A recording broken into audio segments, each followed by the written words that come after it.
Pinaniniwalaan ng mga tao na kapag ikaw ay nakakita ng itim na pusa, ay susundan ka ng kamalasan o magdadala ito ng hindi mabuting pangyayari sa iyong buhay. Halina't samahan at pakinggan niyo ako habang binabahagi ko sa inyo ang mitolohiyang ito. Halika na! Whee! Pisa at Tigre. Noong unang panahon, mayroon Diyosang kilalang kilala ng lahat.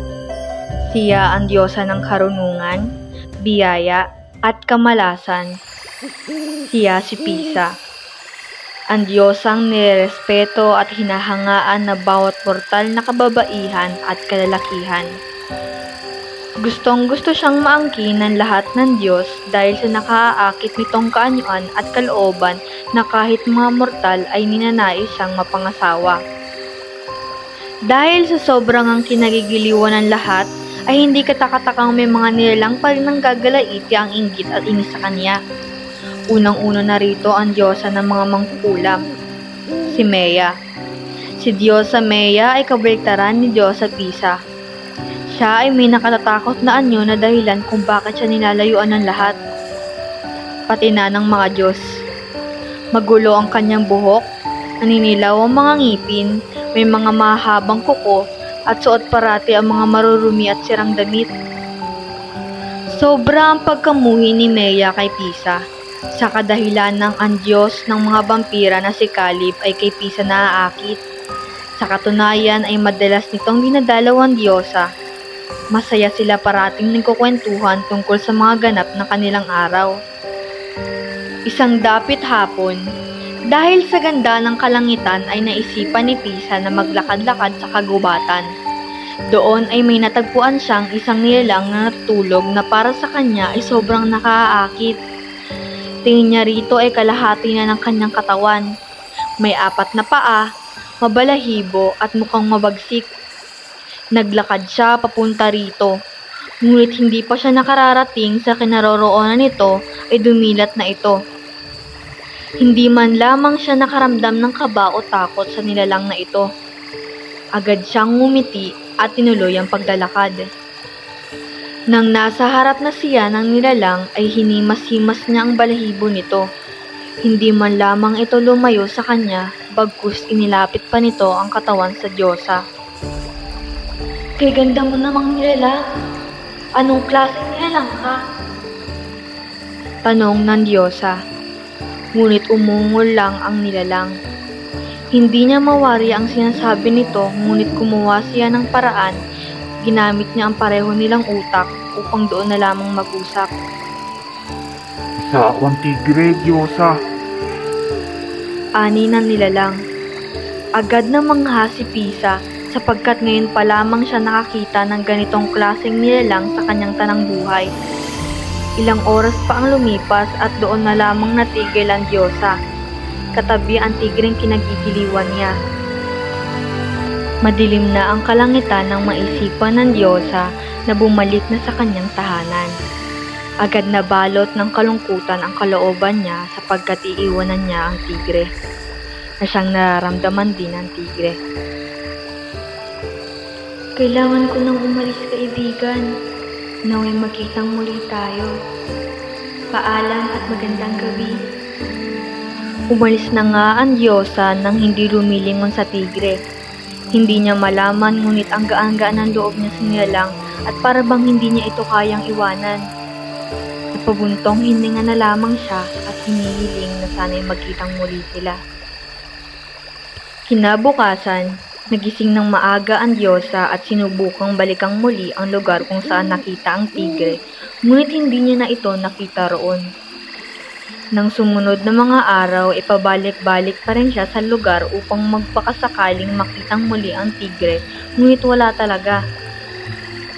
Lungkot na lungkot siyang bumabalik sa kanyang tahanan, ngunit ng araw na iyon ay kinabigla niya ang kanyang naabutan.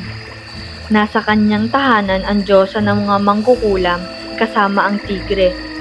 Nakagapos ito sa isang taling alam niyang may mahika. Kasama na rito ang Diyos ng mga vampira at iba pang mga bihag nitong mortal.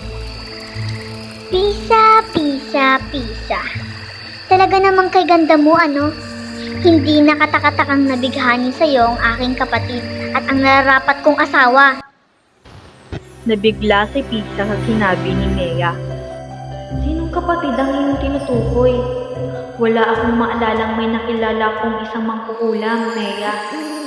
Huwag ka lang gumawa ng gulo sa pagitan ng ating mga mundo.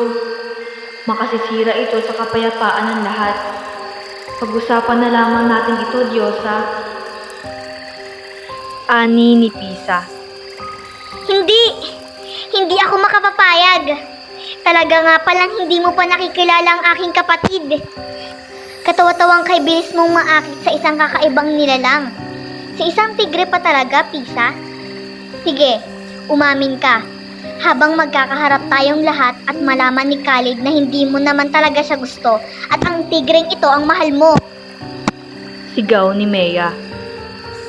Hindi ba't nagpapabalik-balik ka sa lugar kung saan mo nakita ang aking kapatid?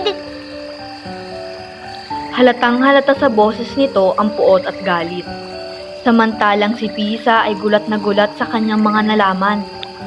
Hindi niya mawaring may nakamasid para sa kanya sa tuwing bumabalik siya sa gubat. Napaisip din siya sa sinabi ng Diyosa na kanyang nararamdaman sa tigre. Na ang gaan pala sa kalooban niya sa tigre ay isa na palang pagmamahal.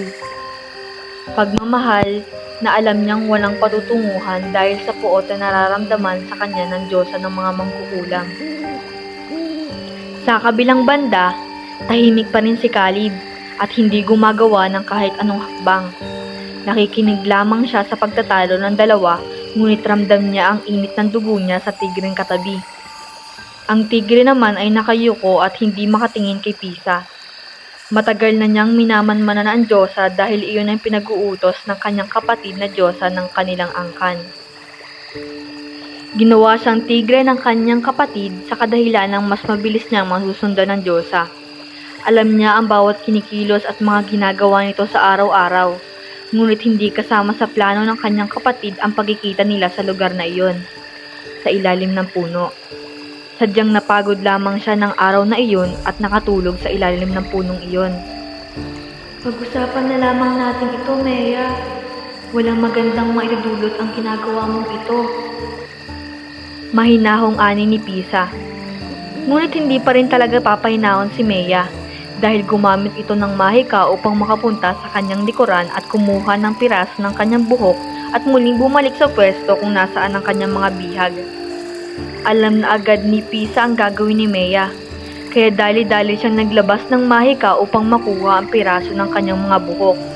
Ngunit mabilis at alerto ang mangkukulam dahil iniharang niya ang mga mortal na kanyang bihag at ito ang natamaan ng kanyang kapangyarihan. Lahat ay nagulat sa kanilang nasaksihan dahil naging palaka ang ibang mga tao, ngunit ang iba naman ay tao pa rin. Kinapakapan nila ang kanilang katawan, ngunit wala naman silang maramdamang kakaiba. Ngunit nang patakbo na sana sila, ay hindi na sila makalakad ng ayos. Kung hindi natatapilok, ay natutumba sila. Malas! Isa kang malas, Diyosa Pisa! Anong ginawa mo sa amin? Ibalik mo kami sa dati!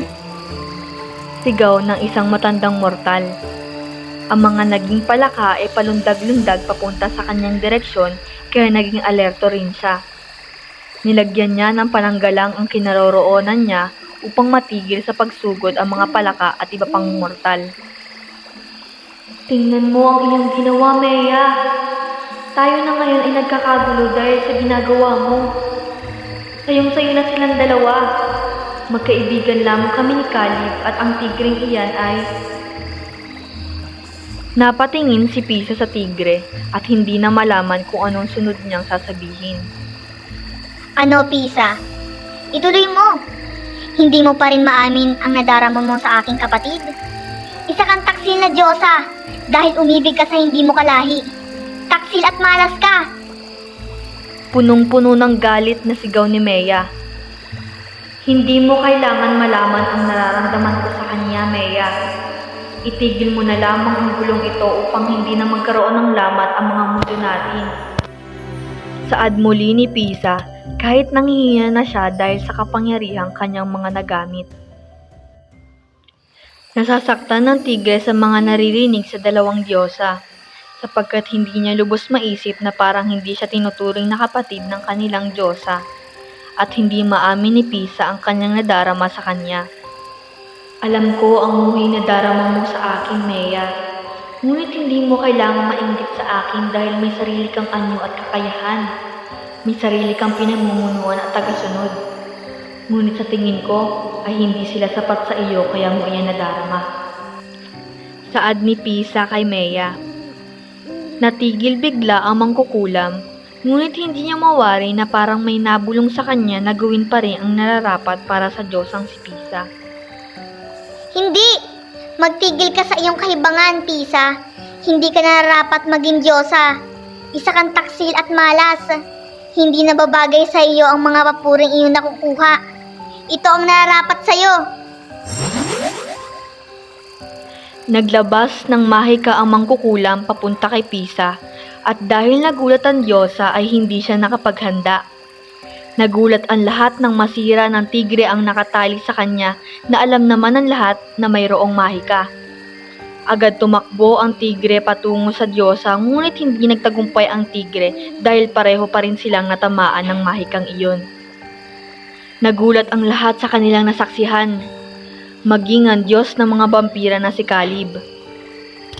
Hindi na nila makita ang nakaaakit na mukha ng Diyosa sapagkat ang nasa kanilang harapan ngayon ay ang parang pinagsamang si Diyosa Pisa at ang tigre. Isang maliit na nilalang na kulay itim na parang tigre ngunit nakaaakit. Nandiri ang ibang mga mortal sa kanilang nasaksihan sa tigre at Diyosa. Ngunit ang iba naman ay namamangha. Iniisip nila na ito ang kinahantungan ng dalawa sa pag-iibigang hindi nararapat. Ito ang kinahantungan ng inggit at pagiging makasarili ng mangkukulam. Samantalang ang vampira ay kaagad ginamit ang kanyang natitirang kapangyarihan upang makaalis sa gapos ng mangkukulam, at kaagad nilapitan ang mangkukulam upang ito ay paslangin. Ginamit niya pa ang kanyang mga natitirang kapangyarihan upang tanggalin ang mga alaala ng mga mortal at ipinasok sa kanilang mga isipan na ito ay parte na lamang ng kanilang kasaysayan. Nilapitan niya ang maliit na nilalang at sinabing, Mag-iingat kayong parati, Pisa at Tigre. Sa mga alaalang ipinasok ko sa kanilang mga memorya ay tinatawag na nila kayo bilang isang pusa. Ang pagiging pusa nyo ay resulta ng inggit ng isang mangkukulam at ng pagmamahalang hindi nararapat para sa isang diyosa at mangkukulam. Iisa na kayo ngayon. Itim na pusang kayang magbigay ng biyaya at kamalasan sa bawat mga taong makakasalubong nyo. Nagbalik sa normal ang lahat na parang walang nangyaring gulo. Ngunit hindi na nawala sa paniniwala ng mga tao ang kasaysayan nila sa itim na pusa. Sa tuwing may mga kasalubong silang itim na pusa ay kaagad silang lumalayo rito dahil iniisip nila na maaari silang malasin.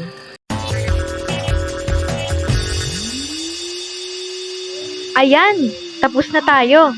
Ano kayang mga aral ang natutunan nyo? Paalam! Bye-bye!